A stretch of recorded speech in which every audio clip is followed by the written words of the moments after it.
first of all, we're going to start off talking about social masks and trauma masks, because these do affect you when you're dating someone and when you meet someone. So actually, Tris is quite good at explaining the social mask. So do you want to explain what a social mask is and how it might affect us when we're like dating someone? Yeah, so a social mask is a very interesting thing, actually. A social mask is the mask that you put on to the world when you go out in social situations. So your social mask is not necessarily you. Your social mask can be who you think in the world will look at you and think you're cool or think you're high value. It's that fake mask that you're putting onto the world in order to gain that external validation. So that's what a social mask is. So a lot of the time we put this mask on, however, it's not really us. We're putting it on for that external validation. And this is a terrible thing to be doing. A lot of people do this at the beginning of relationships, at the beginning of dating. People do this because you're going out with a girl, you want to make sure that you're similar to her, you want to tick all the boxes. She's got in her head the sort of guy she's looking for. So you think, if I say this, if I agree with her and just pretend that I'm this and pretend that I'm that, she's really going to want to date me. And this sort of thing, it works short term. It works for if you just want to fuck this girl and you're trying to manipulate. It's manipulative, essentially, doing this sort of stuff. So putting these social masks on may get you what you want in the short term. However, you may end up in a relationship with this person, and that incongruency with who you're pretending to be and who you really are is a really bad thing, because I know people that have been in relationships for months on end, and the people at the start of the relationship have pretended to be all this, the outgoing, the person that loves doing extreme sports or going clubbing, and months down the line, one of them wants to carry on doing those things because that's who they truly are. And the other one's going, no, I don't want to do that. I can't be arsed. But you're so deep into that relationship, you end up having to, you've made your bed almost. Yeah. You think, hang on a sec, this isn't the person that I started dating. However, you're in so deep with them and they suddenly seem to have changed. And it's not that they have actually changed inside most of the time. The thing that's going on there is that they've pretended to be something they've not from the start. So it really is setting you up for disaster. And also, it's very interesting that the person that's putting on this social mask, it may work for you in the short term. You may think, this is great, I'm now going out with this person I wanted to go out with. But long term, you'll be thinking, I don't want to be with this person that wants to go out clubbing all the time. I'm the person that wants to stay indoors all of the time. So those social masks are essentially pointless things, and you need to really we all really need to try and reduce the social mask and be who we are. Show who we are to the world rather than putting on this facade. It really is not a good thing at all. And also there was the example the other way around where you almost don't realise you're doing it. So the little Timmy example with the shyness. Yeah. So that can't be intentional, can it? That example that you were talking about. Oh, little Timmy. Yeah. Yeah. So I've got this theory that some of us are introverts, some of us are extroverts, whatever it may be. However, how much of that comes from our childhood and our trauma? So when you see little Timmy out in town, he's just a shy guy that doesn't want to. I better give Julian credit. This is a little Timmy come from a guy called Julian himself, a really good guy actually on YouTube. Follow him; he's got some really good content. But he was talking about little Timmy in the way that little Timmy is the guy that's the shy guy in the corner of the room, and he doesn't want to talk to anyone. He's nervous around people. And is that really little Timmy? Or is that because some things have happened in his life? He doesn't feel accepted. He may have been traumatized when he was younger. So he comes across an introvert, but possibly he's actually not an introvert. Maybe there's some deep trauma inside that's causing him to be that introverted person, but possibly he's not. So this is another thing. Maybe you could call it a trauma mask. Some people come across in a certain way.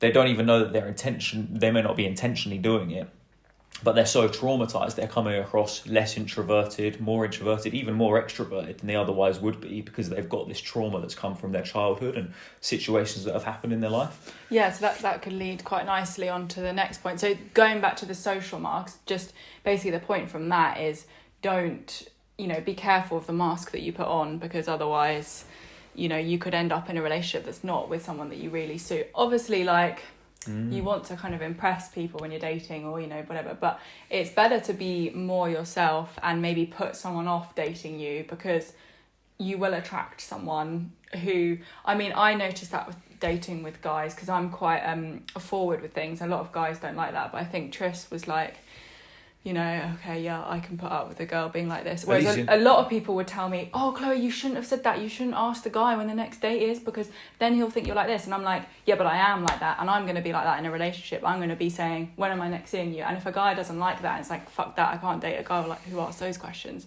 Then it's not going to work. But at least Tris from the get-go knew that, right, this girl likes to plan things. Like, do I want to date her if she does that? Like, you can make a decision rather than me pretending I'm like, yeah, I'm so chilled out. And then 6 months down the line, you're like, fuck this. Well, there's no game playing there, is there? There's no bullshit there. Yeah, exactly. This is who I am, take it or leave it. So Yeah. it's a brilliant thing. There's no other way to be, really. Yeah. And that traumatized example, slightly different. You may not realise that you are traumatized, but you may be coming across to the world, say introvert is a really good example. Is Lil Timmy, if Lil Timmy had no trauma at all, would he be the person that's really shy, doesn't want to talk to anyone, doesn't want to go out and socialise?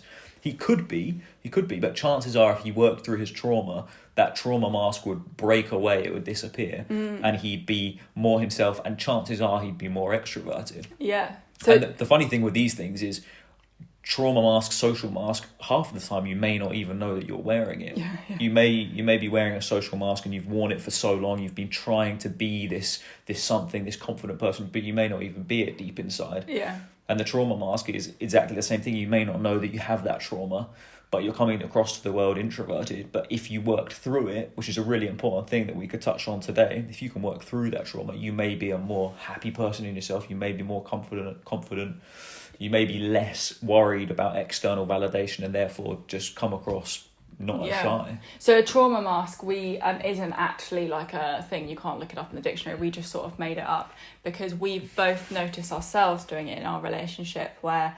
and when we say trauma, by the way, we don't mean Tristan and I have been like literally traumatized or something. It's to do with your inner child, so your belief from when you were children, some people call it your shadow self, anything that basically in the first 7 years of your life has affected you to how you perceive reality or how you perceive yourself.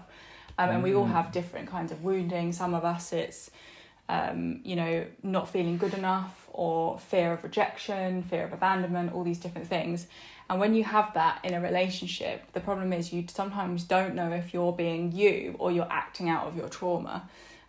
So an example could be if Tris says to me, I don't want to see you for a week because I'm really, really busy with work. My own trauma is a fear of abandonment. So I could think, oh my God, this is the end of the world, like to then act out from that and think that's me and think that's normal, like how I'm acting, and that's okay. But it's not, that is coming from a trauma place, and it's not me. That's not congruent with who I really am. It's like, of course I'm fine if Tris is busy with work for a week, it's not the end of the world. But the trauma is like, oh no, that's a problem. So it's being really, when you're in a relationship, being really aware of that. And if your partner can work on that as well, it's even more amazing because you can have an even more deeper connection with each other rather than your trauma kind of playing out with each other. Yeah, and so many of these things we don't even know that we have them. So these traumas, these woundings come from our experiences in the first 7 years, generally speaking, and generally from your parents, the way that they act in situations where you are not feeling very good, and they may criticize you, they may leave the room and not talk to you for 24 hours, stuff like that. This is where they all come from. And actually realising where you do these things in your adult life is very difficult to find out a lot of the time. It's hard to find out these things. Yeah, and actually being in a relationship is the best place to work on this stuff, because when you are really close to someone, they are like a mirror of you and they trigger you more than anyone. Because you're with them so much and you see all the stuff that irritates you, like, oh, why are they doing that? It's so annoying. And then you feel yourself getting annoyed and you're like, oh my God, why am I annoyed? I should just live on my own and then I'll never be annoyed. But it's better to have someone who brings that up and you see that sort of stuff. Yeah, because that sort of stuff comes up in other areas of life as well. You know, you may be not a very carefree and chilled out person, and you may work through these things in relationship, and then it comes through in your personal life and you become more carefree around everyone. Yeah, and your friendships become better, your work relationships. If you're like, you know, working with people in your job, your relationships with them becomes better. So you can work on these things. Generally speaking, these things happen in arguments and times of conflict. So these things do happen with friends. I've got a couple of close friends who I have these sorts of situations with. However, with most people that you're not in a deep relationship with, which is most friends, you don't get triggered in quite the same way, so it's harder to pick up on these things and then work through them. But there may be subtle little things that you notice in your friendships. And another thing to notice when you're dating as well, particularly like your trauma mask, is I know a lot of people, girls and guys, who are afraid of commitment because they're actually scared that if they commit to someone and become vulnerable and close to someone, that person will end up hurting them because they've been hurt in the past. Maybe their parents have treated them badly when they were younger, so they're actually scared of getting into a deep relationship.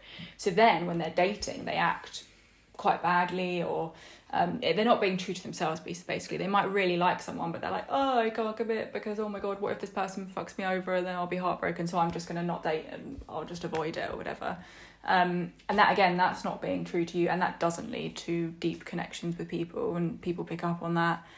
So working on that. Another example, if you're fearful of rejection, you might be more needy when you're dating because you're like, oh, I don't want this person to leave, I need this person to stay. Again, that's not being really you, that's just your trauma. So working through that will help with dating and relationships, all that sort of stuff. Yeah, you probably have known people in your life that cannot be single for any amount of time. They just have to latch on to one person, then it breaks up and they latch on to the next person. And you've got to think with this, there is probably something going on there that's problematic. There's probably some trauma there where these people cannot be on their own. They can't be on their own. Possibly, I mean, it must be something from childhood. Not comfortable on their own, so therefore have to be with someone, and that someone can be anyone.